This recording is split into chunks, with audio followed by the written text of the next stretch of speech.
जय शनिदेव। नमस्कार दोस्तों, आपका श्री हरि कृपा चैनल में स्वागत है। आज का हमारा विषय है गुप्त धन का रखवाला।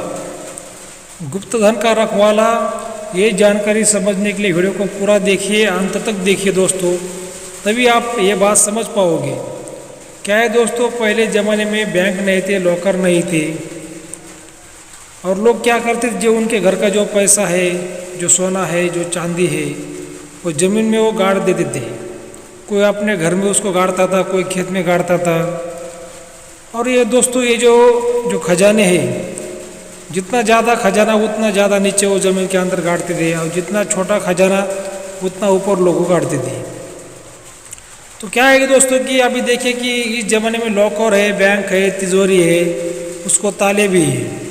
और पहले ज़माने में ऐसे जो लोग इस ज़मीन के अंदर सोना चांदी पैसे गाड़कर किसी मटके में, संदक में, पेटी में भरकर रखते थे दोस्तों। तो इसको थोड़ा सोचिए कि इसको ताला नहीं था, तो ये क्या करते थे, इस पर ये टोटका कर देते थे। टोटका मतलब इस पर कोई ना कोई, किसी प्राणी की आत्मा, किसी पक्षी की आत्मा, किसी मनुष्य की आत्मा, उसको जो धन है, वो जो मटका है, जो संदक है, जो पेटी है गड़ा हुआ, उसके ऊपर उसकी आत्मा को बंधन कर देते थे। और वो आत्मा वहीं पर वो घूमती रहती थी, उसकी रक्षा करती थी। जो खजाना है उसकी वो रक्षा करती थी। और वो आत्मा अभी भी सालों, किसी धन को 100 साल हो गए, किसी धन को 2 साल हो गए, लेकिन अभी भी उस आत्मा का वास वहाँ पर होता है, वो धन के आसपास होता है, वो धन पर होता है। अभी हो सकता है कि पहले ज़माने में जहाँ जंगल थे अभी वहाँ पर गांव बन गए, या पहले ज़माने में जहाँ गांव थे अभी वो जंगल बन गए, ऐसा भी हो सकता है। लेकिन ये जो खजाने होते, ये बात रियल में सच है, उस पर आत्माओं का वास होता है, या किसी शक्ति का वास होता है, या कोई टोटका होता है, ये भी बात सच है। इसे दोस्तों धन का रखवाला कहते हैं।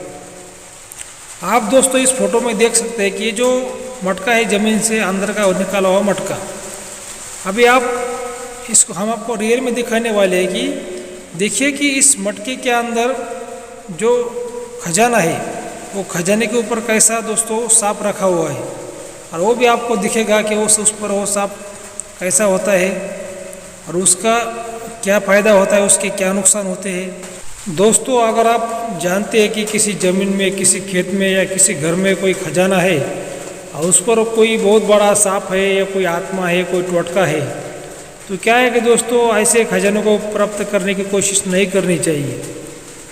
इसको प्राप्त करने की कोशिश कौन कर सकता है, हम इसके बारे में अगला वीडियो बनाएंगे दोस्तों।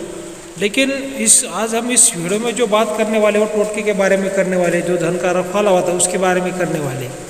तो क्या होता है, ये जो ऐसे जो टोटके होते हैं, या ऐसी जो आत्मा होती है, जो पहले लोग क्या करते थे कि इसको बंधक बनाकर उस खजाने पर रखते थे, और वो जो व्यक्ति रखता था वो अपना खून उसको देता था।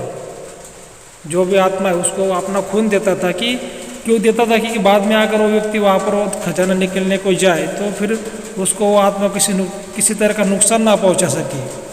क्या अभी क्या है कि अगर वो जिसने वो खजाना रखा है, उस खानदान का अगर आदमी वो खजाना प्राप्त करने की कोशिश करता है, तो उसको वो आत्मा कम से कम नुकसान पहुँचा सकती है, या फिर नुकसान भी नहीं पहुँचा सकती।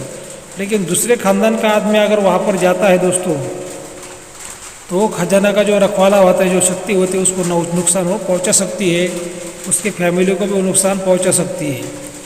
इसी वजह से जो खजाना है अगर आपके ख़ानदान का है तो आप उसे प्राप्त करने की कोशिश कर सकते हैं, लेकिन दूसरे के ख़ानदान का जो खजाना है उसको प्राप्त करने की कोशिश नहीं करनी चाहिए, क्योंकि ये कानून से भी क्राइम है, और नियम से भी क्राइम है, और जो धर्म है, धर्म से भी अपराध है।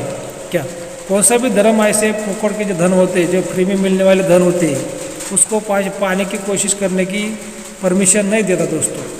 इसी वजह से जो मेहनत की कमाई है, वही मेहनत की कमाई के पीछे भागना चाहिए, अच्छा काम करना चाहिए, नेक काम करना चाहिए। क्या है कि दोस्तों ये जो खजाने होते हैं, क्या ये जो खजाने होते हैं, ये खजाने मतलब आज के ज़माने में थोड़ा सोचिए कि इसकी कीमत क्या होगी, आप सोच भी नहीं सकते। अगर ऐसा खजाना किसी को मिलता है तो करोड़पति बनता है। करोड़पति मतलब उसके आने वाली 10 पीढ़ियों को भी काम करने की ज़रूरत नहीं पड़ेगी। लेकिन हो सकता है कि ये काम के पीछे भागते भागते कभी आपका फ़ायदा हो, या कभी आपका नुकसान भी हो, कभी आपकी जान भी चली जाए, ऐसे भी हो सकता है। क्योंकि दोस्तों ये जो काम है, राम का काम नहीं है, रावण का काम है। इसी वजह से हमारा जो चैनल है, आपको बार बार हमेशा कहते हैं कि अच्छा काम करिए, नेक काम करिए, कानून के खिलाफ कोई भी काम मत करिए। दोस्तों ये वीडियो आपको कैसा लगा? अगर अच्छा लगा है तो हमारे चैनल को सब्सक्राइब ज़रूर करिए। धन्यवाद।